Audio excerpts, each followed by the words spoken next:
The Kinfall Fractal CM is out, and today we're going to take a look at this fractal and how you should do it. This fractal is, in my opinion, quite easy for a challenge mode. Before we go deeper into that, short shout out to all my supporters on YouTube, Twitch and Patreon that help me keep the lights on. So now let's start. I have it sped up here. The first section is quite the same as a normal mode. It's just killing the enemies and just trying to light up the entrances of the doors so that you can actually walk through. Be aware though, you lose every time you do that. One player loses the light, so that means they should all stick together so that you actually jump up and don't get, so to say, into the darkness, because that will just decrease the movement speed, which is the most annoying part in this icy jumping puzzle. It's especially important if you want to go for the title run in this CM fractal. You want to not die at all. No player should die completely, and that's obviously also the first part, so keep that in mind. In general, the fractal, I would say, especially the first part is quite easy. And I'm just playing a heal chronomancer, typical build, link is in the description.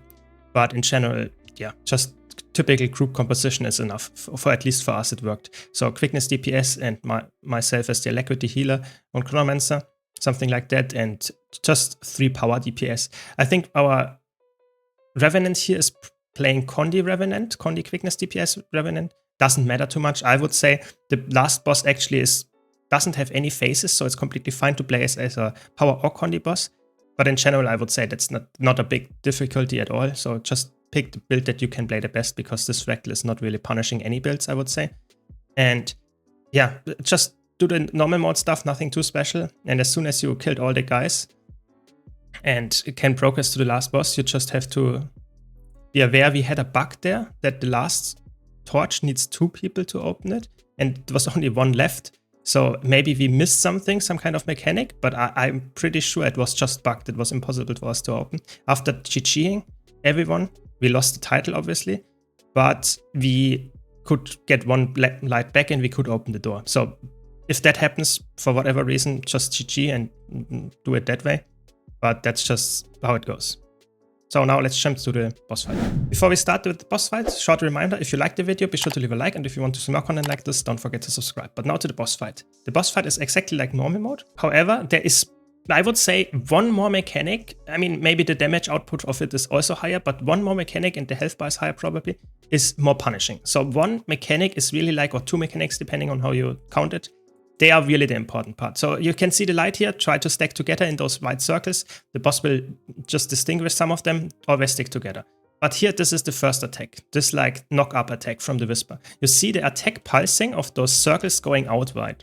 Those white circles going outward, and that will, like, after 3 seconds or something, there will be a ground AoE. And if you stand there, it will one-shot you. So that means go up using those icicles that come out of the ground. You see that will happen in a second when there is like this arrows. You can see there are arrows, in every single of those circles, there are arrows that point up. If that's the case, if you saw the shockwave attack at the bottom, it's a little bit visual clutter heavy, I can see that, but if that's happening, then go up in there. So go in there, get launched, and then you will negate the damage or the one shot from the attack. This is really important. You will see that that's really the key here. This is the attack. Only 1 person died, they will all revive up. The group is not that good. I don't get hit at all in this fight, but my group is like, I think everyone in the group gets hit at least once, and just they revive up to get the kill here. I mean, we're not going for the title anyway, but this is, in my opinion, it's very punishing, the mechanic, but it's not too hard actually to avoid. It's just the visual clutter that keeps it actually quite challenging to do. I think it's quite easy to do. The other attacks, especially, I mean, maybe I was just the healer. This is now the attack where you have to avoid. Sorry that I have to interrupt myself there. But this is the attack that you have to avoid. So that means there are 2 mechanics. First of all, you have to avoid the ground AoE by going up into the air. And then there is the air AoE that is only happening in air, not at the ground level. And this is, so to say, visible by those circles. So there are no arrows in there, and you have those weird thorny things around it. And that is like the marker for not going in, because you will die because of the launch. So if someone goes in there, bam, dead. That's what you saw to this person. So this is like, don't go in for the second time. For the first time, go in. But after that, you just have to look at it. I would say it's not too hard to actually see. It's just a little bit like seeing the visual clutter, seeing through it, and you will notice it. In general, it's important that you sidestep. I think they are spawning under your feet, so typically it's better to just sidestep, and then we get this CC phase. Just either delay the CC to have a nice no attack from the boss other than those damaging attacks. But typically I would say CC it as fast as you can because it's not too punishing if you do the normal attacks, and the CC is actually quite easy to get. Can also sidestep the normal ones. It's a DPS loss if you do not sidestep it, so I would say do so. Then you go in because that's the ground AoE again. Nice, no one died here except our Reaper that was already downstairs. And yeah, that's just the whole fight. We completely repeat it all the time. It's not too bad, I would say. It's really just those two mechanics, understanding when to go up and when not to. And that's it, really. The rest is just healing through the damage of the boss and DPSing through. I would say it's not the best challenge mode, but it's a very good introductory challenge mode. I like it in that regard.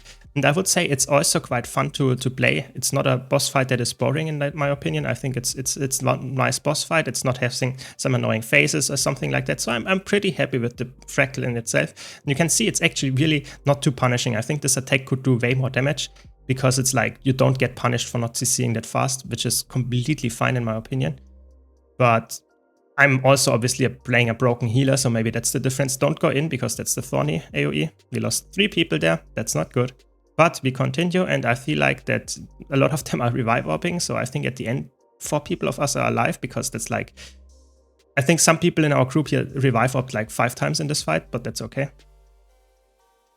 It's just for me it was like quite easy to understand, but obviously if you can't see it that easily, that can be a little bit annoying. This is now the ground AoE. You have to go up with the next arrows that come. There we go. And nice, very good. That's how you do it, and that's the whole Fractal. You repeat it until the end, and then you get the kill.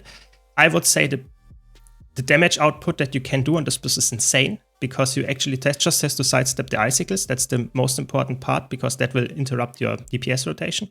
But you don't have any phases, so Condi builds can tick forever. Power builds can just play the fight in melee all the time.